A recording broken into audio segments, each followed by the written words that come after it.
जय जगन्नाथ मानस Vishnu production channel को आपण मानक स्वागत।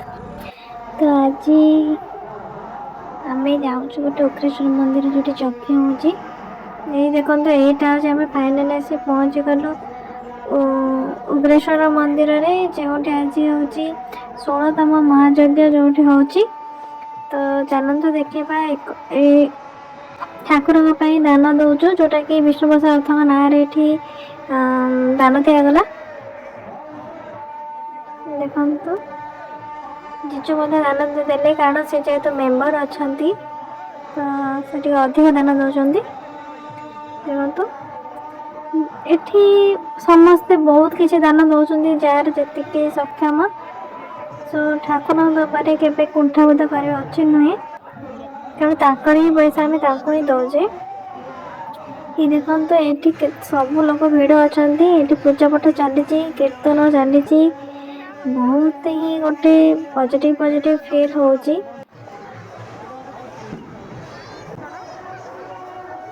तो आपण पूरा मंदिर टा बुले देखो देखो जोटा कि आम उग्रेश्वर बाबा ये स्थापित अच्छा।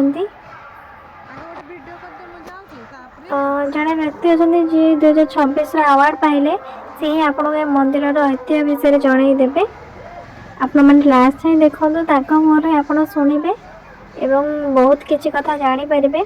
हाँ ये आसी आप मनोस्कामना रखिपारे आठी मनोस्कामना रखिले पूर्ण हुए।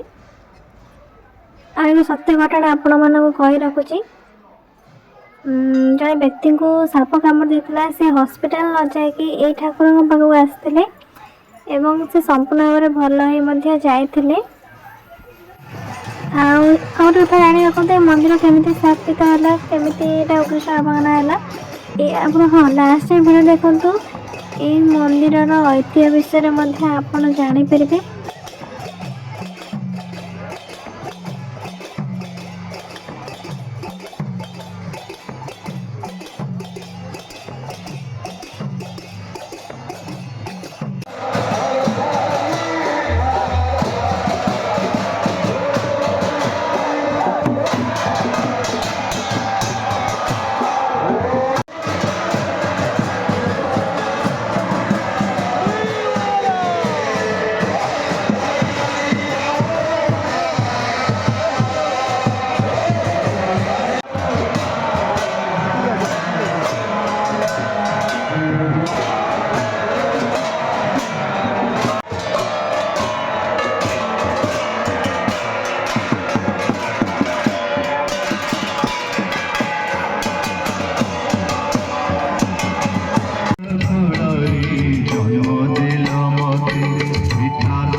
उग्रेश्वर परिवार जी कि आमको आमर सीमा रेखा चिन्ह देते जन व्यक्तित्व आम पाखे अच्छा।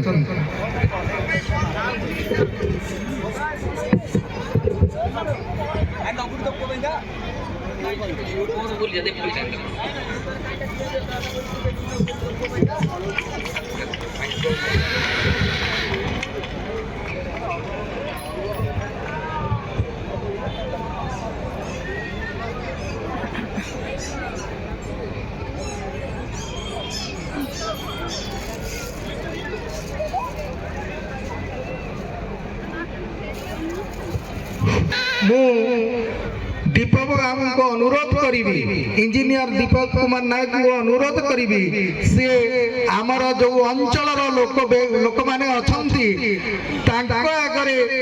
अनुभूति यही गोटाक कौठू आनिले आमको केमिति देले सी तुंडरे कहले टिके सुंदर हम। धन्यवाद निरंजन सर। जय बाबा गुप्तेश्वर। मु जड़े ऐतिह्य प्रेमी आपड़ कहींपारे ऐतिह्य गवेषक जी नुह जड़े ऐतिह्य प्रेमी कहींपारे ओडार गाँ गंडापुर प्राचीन इतिहास संपर्क माने मोर गवेषणा करे सेमती एमती मो सान भाई विक्रम नायक तले अच्छा थे आम जाऊलु यू पिपिली ठू रास्ता देकी आम जाऊलु बड़ंगा आड़ विभिन्न गाँव में आम सब आर्कियोलोजिकल रिमेन्स खोजी था बड़ मंदिरटा आम देखिलु जोटा थिला व्हाइट कलर मंदिर जोटा बाबा उग्रेश्वर मंदिर थिला आम तलू गड़ी की आस विक्रम मोर आसला बेले जड़े वयस्क लोक बसते मुझे पचारि मंदिर कौ मंदिर से कहले देउली ग्रामर उग्रेश्वर देउली मंदिर तापर सेठी जहाँ भी देखिली जो मूर्ति सब पुराणा मूर्ति थिला आर्किटेक्चर जहाँ भी थिला आपण कहतु जो आमर जोटा तार जो गठन शैली जोटा से देखी मुझे जानीपारि जे मंदिरटा हूँ ईस्टर्न गंग पूर्व गंग समय मंदिर पूर्व गंग कहले से महान वंश जोटा कि ओडिशा को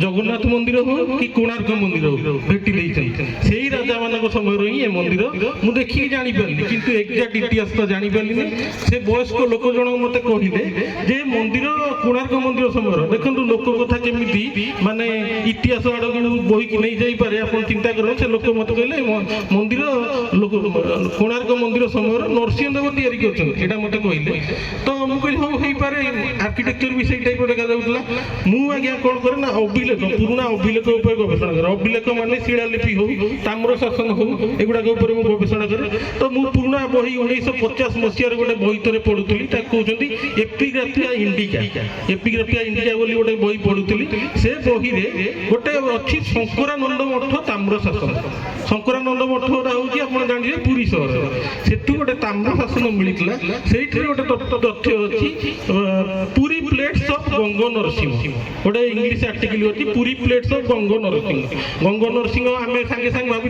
दे नरसिंह माने होउचंदी नरसिंहदेव होउचंदी कोणार्क मंदिर निर्माता लांगुड़ा नरसिंहदेव कि सेमती नहीं एक्चुअली से समय आपन जब देखबे ओडिसा जो मान शासन करचंदी सूर्यवंशी हुंतु कि गंगवंशी हुंतु से मानकर गोटे ट्रेडिशन थिला पितामह नाम रे पौत्रर नाम नामित जेमिति आपन देखंतु माने जेजंग नाम नातिर नामित नरसिंहदेव प्रथम जहाँ आम ओडिसा पुरपल्ली रे से सुपरिचित लांगुड़ा नरसिंहदेव पर आउ नाती होउचंदी नरसिंहदेव द्वितीय नरसिंहदेव द्वितीय नाती होउचंदी नरसिंहदेव तृतीय नरसिंहदेव तृतीय नाती होउचंदी नरसिंहदेव चतुर्थ आपण देखो पूरी कपर प्लेट ग्रांड नहीं नाती पौत्र माने पितामह पौत्र गोटे पीढ़ी पर गोटे से ना रिपीट हो तो से कौन हम नरसिंहदेव 1 नरसिंहदेव 2 नरसिंहदेव 3 नरसिंहदेव 4 तो आमर जो नरसिंहदेव होउचंदी से नरसिंहदेव चतुर्थ